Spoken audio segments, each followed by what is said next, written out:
ఎప్పుడూ ఒక మాట చెప్తాను, వాక్యము కేంద్రీకృతముగా ఉన్నటువంటి ఏ కుటుంబం అయినా చల్లగా ఉంటుంది, సమాధానంగా ఉంటుంది.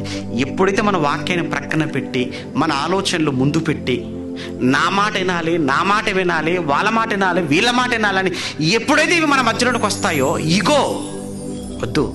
వాటి వల్లనే ఈరోజు కుటుంబంలో సమస్యలు, వాటి వల్లనే ఈరోజు కుటుంబంలో గొడవలు, అల్లరులు, కొట్లాటలు, చెప్పుకోటాలు, ఆఖరికి క్రీస్తుకు, క్రైస్తవ్యాన్ని కూడా అవమానాన్ని కలిగించే పరిస్థితి.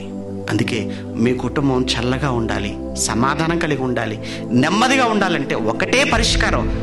ఏదైనా ఈ వాక్యానికి మీరు ప్రియారిటీ ఇవ్వండి, వాక్యానికి ప్రాధాన్యత ఇవ్వండి, వాక్యాన్ని బట్టి మీ కుటుంబాన్ని కట్టుకోండి. వాక్యం మీదనే మీ కుటుంబాన్ని మీరు నిలబెట్టుకోగలిగితే ప్రపంచంలో ఎంతమంది వచ్చినా మిమ్మల్ని పడగొట్టలేరు, ఎవరూ మిమ్మల్ని వేరు చేయలేరు. వాక్యాన్ని విడిచిపెట్టి మనుషులకు మీరు స్థానం ఇచ్చి వాళ్ళను కూర్చోబెట్టి వాళ్ళ మాటలు మీరు విన్నారా, ఖచ్చితంగా మీ కుటుంబం పాడైపోద్ది.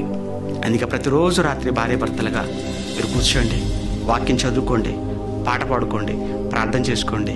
వాక్యాన్ని బట్టి ఏ సమస్య వచ్చినా పరిష్కారం. ఏమండి, దేవుడు ఏం చెప్పాడండి, నేను ఏంటండి ఏం చేస్తున్నాను, దేవుడు ఏం చెప్పాడే, నేను ఏం చేస్తున్నాను, నిజంగా నువ్వు చెప్పు అని మీరిద్దరు ఇలా ఒకరికొకరు కౌన్సిలింగ్ లాగా మీరు మాట్లాడుకోగలిగితే ప్రతిరోజు ఎవరండి మిమ్మల్ని వేరు చేయగలరు, ఎవరిని ఎలాంటి రాగలడు సాతానుగాడు మీ మధ్యకు?